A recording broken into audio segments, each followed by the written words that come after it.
ഏറെ നിർണായകമായ തെരഞ്ഞെടുപ്പ് തീയതി പ്രഖ്യാപനം ഉണ്ടായിരിക്കുന്നു. 2 ഘട്ടങ്ങളിലായാണ് സംസ്ഥാനത്ത് തദ്ദേശ തെരഞ്ഞെടുപ്പ്. ഡിസംബർ 9-നും ഡിസംബർ 11-നുമാണ്. ഡിസംബർ 9-ന് തിരുവനന്തപുരം, കൊല്ലം, പത്തനംതിട്ട, ആലപ്പുഴ, ഇടുക്കി, എറണാകുളം, കോട്ടയം ജില്ലകൾ ഡിസംബർ 9 നടക്കാൻ പോകുന്നു. ബാക്കി ജില്ലകൾ ഡിസംബർ 11-നാണ്. 2 ഘട്ടമായി. കഴിഞ്ഞ തവണ തമ്മിൽ 3 ഘട്ടമായി. 2 ഘട്ടം മാത്രമേ ഉള്ളൂ. ഡിസംബർ 9-ഉം ഡിസംബർ 11-നും. വോട്ടെണ്ണൽ ഡിസംബർ 13-നാണ്. തെരഞ്ഞെടുപ്പ് പ്രക്രിയ പൂർത്തിയാവുന്ന ഡിസംബർ 18-ന് 21 പുതിയ ഭരണസമിതികൾ അധികാരത്തിലേക്ക് വരും എന്നുള്ളതാണ് കൺസെപ്റ്റ്. തെരഞ്ഞെടുപ്പ് വിജ്ഞാപനം നവംബർ 14 വെള്ളിയാഴ്ചയാണ്. നവംബർ 21 വരെ നാമനിർദ്ദേശ പത്രിക സമർപ്പിക്കാം. 2 ഘട്ടമായി സംസ്ഥാന തദ്ദേശ തെരഞ്ഞെടുപ്പ്. ആദ്യഘട്ടം ഡിസംബർ 9-ന്. അത് 1, 2, 3 തിരുവനന്തപുരം, കൊല്ലം, പത്തനംതിട്ട, ആലപ്പുഴ, ഇടുക്കി, കോട്ടയം, എറണാകുളം ജില്ലകളാണ് ഡിസംബർ 9-ന് ആദ്യഘട്ടം. ബാക്കിയുള്ള ജില്ലകളിൽ ഡിസംബർ 11-നാണ്. വോട്ടെണ്ണൽ ഡിസംബർ 13-നാണ്. സംസ്ഥാന ഇലക്ഷൻ കമ്മീഷണർ എ ഷാജഹാൻ വാർത്താ സമ്മേളനം തുടരുകയാണ്. അദ്ദേഹത്തിന്റെ വാക്കുകളിലേക്ക് വീണ്ടും. 10 ദിവസം മുമ്പ് ഈ നടപടികൾ അവസാനിപ്പിക്കുന്നത്. അപേക്ഷ കൊടുക്കുന്നതിന് തടസ്സമില്ല. പക്ഷേ അപേക്ഷ പരിഗണിക്കുന്നതും എല്ലാം ഇലക്ഷന് ശേഷമായിരിക്കും. എല്ലാ കാര്യങ്ങൾക്കും. മറ്റ് കാര്യങ്ങളൊന്നും ഇല്ലെങ്കിൽ നമുക്ക് കഴിയും. അതിനാണ് സപ്ലിമെൻ്ററി ലിസ്റ്റ് പബ്ലിഷ് ചെയ്യുന്നത്. 14-ാം തീയതി മുതൽ കൊടുക്കാം. 14 മുതൽ 21 വരെ.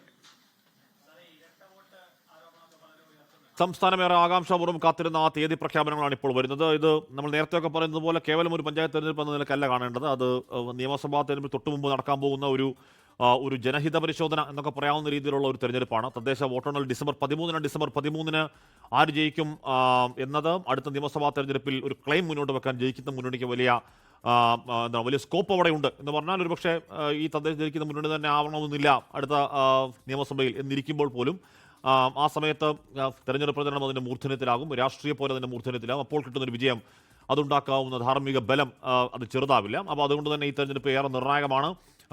2 ഘട്ടമായി സംസ്ഥാനത്ത് തദ്ദേശ തെരഞ്ഞെടുപ്പ് നടക്കാനിരിക്കുന്നു. അത് ഡിസംബർ 9-നും ഡിസംബർ 11-നുമാണ്. ഡിസംബർ 9-ന് തിരുവനന്തപുരം, കൊല്ലം, പത്തനംതിട്ട, ആലപ്പുഴ, ഇടുക്കി, എറണാകുളം, കോട്ടയം എന്നിങ്ങനെ 1, 2, 3, 4, 5, 6, 7 ജില്ലകളിൽ ഡിസംബർ 9-നും ബാക്കിയുള്ള ജില്ലകളിൽ ഡിസംബർ 11-നുമാണ്. ഡിസംബർ 13-ന് വോട്ടെണ്ണൽ. ഡിസംബർ 18-ന് ആ ഇലക്ഷൻ പ്രക്രിയ പൂർത്തിയാക്കുന്നു എന്ന് പറഞ്ഞാൽ ഈ പറയുന്ന പ്രശ്നബാധിത ബൂത്തുകളിൽ അധിക സുരക്ഷാ സംവിധാനത്തിൻ്റെ കാര്യം, ഉച്ചഭാഷ ഉപയോഗം അന്ന് രാത്രി 10 മണിക്കും രാവിലെ 6 മണിക്കും ഇടയിൽ കർശനമായി നിരോധിച്ചു തുടങ്ങിയ കാര്യങ്ങളൊക്കെ ഇലക്ഷൻ കമ്മീഷൻ വളരെ വിശദമായി തന്നെ ആദ്യഘട്ടത്തിൽ പറഞ്ഞു. പിന്നീടാണ് ഇലക്ഷൻ ഷെഡ്യൂൾ അദ്ദേഹം പ്രഖ്യാപിക്കുന്നത്. രാവിലെ 6 മണിക്ക് മോക്ക് പോളിംഗ്, 7 മണിക്ക് പോളിംഗ് തുടങ്ങും. വൈകിട്ട് 6 മണി വരെയാണ് പോളിംഗ് അവസാനിക്കും. തുടങ്ങിയ ഇലക്ഷൻ്റെ പൊതുവെയുള്ള കാര്യങ്ങളാണ് അദ്ദേഹം ആദ്യം പറഞ്ഞത്. തെരഞ്ഞെടുപ്പ് വിജ്ഞാപന തീയതി മുതൽ നാമനിർദ്ദേശ പത്രിക സമർപ്പിക്കാം എന്നുകൂടി സംസ്ഥാന തെരഞ്ഞെടുപ്പ് കമ്മീഷണർ എ ഷാജഹാൻ പറഞ്ഞു. തെരഞ്ഞെടുപ്പ് വിജ്ഞാപനം നവംബർ 14 മുതൽ ഡിസംബർ 28 വരെ നീണ്ടു നിൽക്കുന്നത് എന്ന് പറഞ്ഞാൽ ഡിസംബർ 18-നാണ് ഇലക്ഷൻ പ്രക്രിയ പൂർത്തിയാക്കുന്നത്. 14 മുതൽ ഡിസംബർ 18 വരെ നീണ്ടു നിൽക്കുന്ന ഒരു മഹാപ്രോസസ്, ഒരു വലിയ ജനാധിപത്യ പ്രക്രിയയ്ക്ക് ഇതാ തുടക്കമാകാൻ പോകുന്നുണ്ട്. തീയതി പ്രഖ്യാപനം വന്നിരിക്കുന്നു. ഏറ്റവും നിർണായകമായ തീയതി ഡിസംബർ 9-നും ഡിസംബർ 11-നുമാണ്. അപ്പോൾ ഡിസംബർ തന്നെയാണ്. ഒരുപക്ഷെ നവംബർ അവസാന തീയതികളിൽ ഡിസംബർ ആദ്യ തീയതികൾ എന്ന സൂചന ആദ്യഘട്ടത്തിലുണ്ടായിരുന്നു. അങ്ങനെയല്ല. ഡിസംബറിൽ തന്നെ ഡിസംബർ 9-നും ഡിസംബർ 11-നുമായി 2 ഘട്ടങ്ങളാണ് തെരഞ്ഞെടുപ്പ്.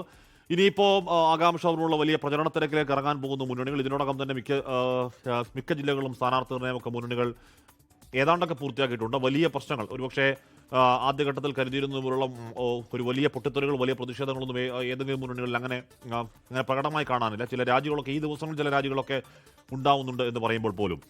ശ്രീത്ത് വിവരങ്ങൾ വെച്ചിരുന്നു. ശ്രീത്ത്, അപ്പോൾ കേരളം ആകാംക്ഷാപൂർവ്വം ഈ മണിക്കൂറുകളിൽ ഈ ദിവസങ്ങളിൽ കാത്തിരുന്ന ഏറ്റവും പ്രധാനപ്പെട്ട 2 തീയതി പ്രഖ്യാപനം ഉണ്ടാവുന്നു. December 9, December 11, December 13.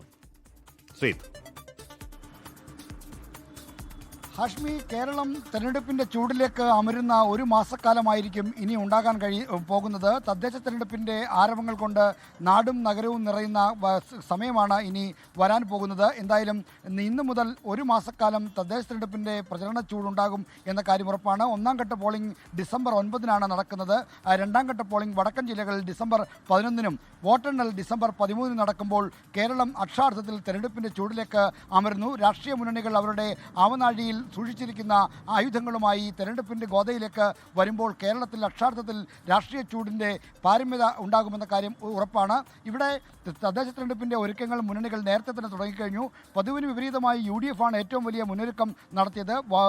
വോട്ടർ പട്ടികയിൽ വോട്ട് ചേർക്കുന്നതിനും ഒപ്പം തന്നെ മറ്റ് നടപടികളുമായി UDF ഇത്തവണ സാധാരണയുള്ള പ്രശ്നങ്ങൾ മാറ്റിവെച്ച് വലിയ തോതിൽ മുന്നോട്ട് പോയി. LDFും സംഘടനാപരമായ ഒരുക്കങ്ങൾ വളരെ നേരത്തെ ആരംഭിച്ചിരുന്നു. എന്നാൽ ഈ BJP ആണ് ഇതുമായി നഗരകേന്ദ്രങ്ങൾ കേന്ദ്രീകരിച്ചാണ് BJP തങ്ങളുടെ പ്രചരണ പരിപാടികൾ ഒരുക്കിയത്. തിരുവനന്തപുരം നഗരസഭ അടക്കമുള്ള സ്ഥലങ്ങളിൽ അവർക്ക് അപ്രതീക്ഷിതമായ ചില പ്രശ്നങ്ങൾ നേരിട്ടത് മാത്രമാണ് അവരുടെ തെരഞ്ഞെടുപ്പിൻ്റെ പ്രചരണത്തിൻ്റെ ഒരു മൊമെൻ്റത്തെ തടഞ്ഞത്. എന്നാൽ ഇപ്പോൾ അവരും മുന്നേറിയിലേക്ക് തന്നെ വന്നിരിക്കുന്നു. അപ്പോൾ 3 മുന്നണികൾ NDA, UDF, LDF ഈ 3 മുന്നണികളും തെരഞ്ഞെടുപ്പിൻ്റെ പോരാട്ടത്തിലേക്ക് വരികയാണ്. നാമനിർദ്ദേശ പത്രിക സമർപ്പിക്കാനുള്ള സമയം മുതൽ ഇങ്ങോട്ട് സമയത്തിന് മുമ്പ് തന്നെ സ്ഥാനാർത്ഥികളുടെ പ്രഖ്യാപനം പല മുന്നണികളും നടത്തി കഴിഞ്ഞു.